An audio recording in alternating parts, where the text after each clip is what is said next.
Hey everyone, welcome back. So in this video, we're going to talk about Lercea Meglutide Drops, whether it's legit or just another scam. But a quick disclaimer before we begin, everything in this video is based on publicly available information and personal opinion. Also, a lot of you guys are asking me how I do this research so fast.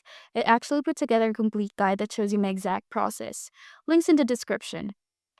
So, what we found is that there is no official website linked to Lercea drops, but they are being sold on smaller third party sites like the Meridian Medical Center.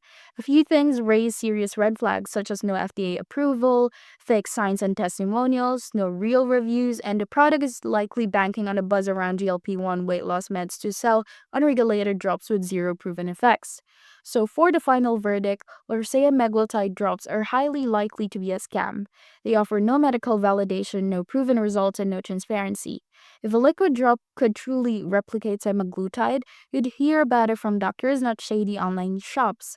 Think twice before handing over your money or your health to unregulated miracle drops. If you've encountered Lercea or similar products, share your experience in the comments, and don't forget to like and subscribe for more no-nonsense reviews.